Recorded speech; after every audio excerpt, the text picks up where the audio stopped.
नमस्कार साथियों। आजकल लॉकडाउन चल रहा है तो हम अपने विद्यार्थियों के साथ फेस टू फेस कांटेक्ट में नहीं हैं। कोई बात नहीं, शो मस्ट गो ऑन।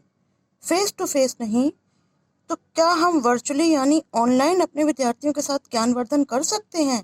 जी हाँ, चलिए आज हम एक टॉपिक पे बात करते हैं, एडेप्टेशन यानी अनुकूलता। इसे समझने के लिए आज हम एक नई प्रकार की शिक्षण पद्धति या पेडागोजी का प्रयोग करेंगे, जिससे बच्चों में जॉयफुल लर्निंग तो होगी, साथ में उनमें विषय के प्रति गहरी समझ भी विकसित होगी। यह पेडागोजी है आर्ट इंटीग्रेटेड लर्निंग। आज हम रोल प्ले के माध्यम से एडेप्टेशन को समझने का प्रयास करते हैं, दो पौधों की बातचीत के रूप में। ये है मिस रोज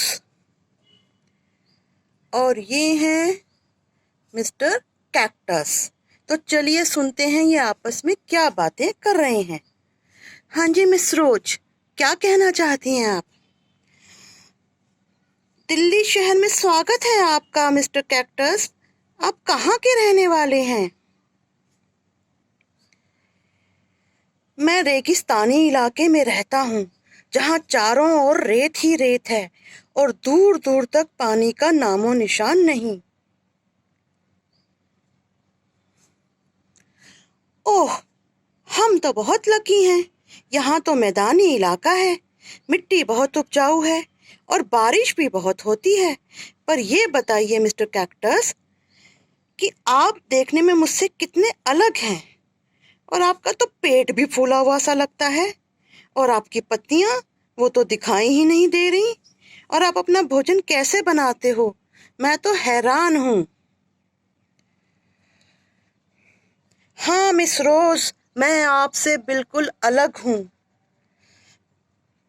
मैं जो जिस वातावरण में जन्म लेता है उसमें रहने के लायक उसमें कुछ शारीरिक परिवर्तन हो जाते हैं, उसे अनुकूलन कहते हैं। ये रही मेरी पत्तियां। ये देखने में पत्तियों जैसी तो नहीं लग रही ना, क्योंकि ये कांटों में बदल गई हैं और अब ये प्रकाश संश्लेषण का काम भी नहीं करती। तो फिर कौन करता है?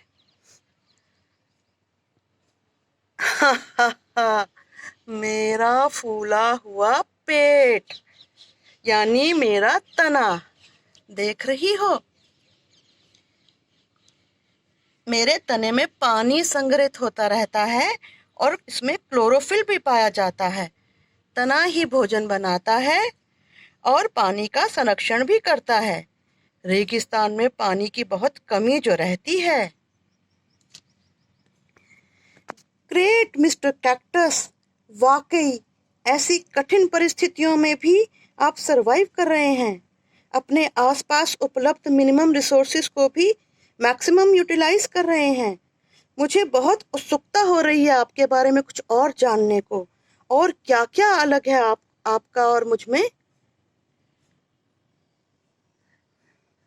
मेरे साथ मेरी कुछ और प्रजातियां भी हैं, जिनकी पत्तियां मोटी होती हैं। इन पत्तियों में रस भरा होता है, इन्हें सकुलेंट्स कहते हैं। ये और हमारे शरीर पर वैक्स की कोटिंग होती है।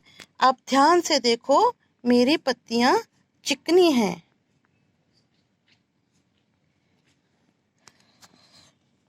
ये वैक्स की कोटिंग हमारे लिए सुरक्षा कवच का काम करती है और भीषण गर्मी में हमारे शरीर को ठंडा रखती है।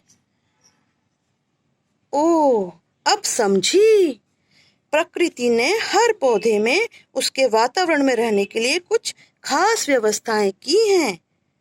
मैं तो अपने चौड़े पत्तों व सूखे हुए तनों के साथ मरुस्थल में तो जीवित रह ही नहीं पाऊंगी। मेरे लिए तो मैदानी इलाका ही भला है। तो साथियों, आज की इस बातचीत में हमने क्या सीखा?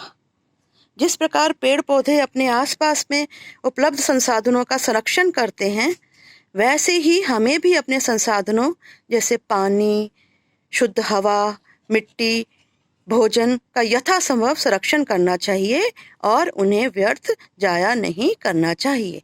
धन्यवाद।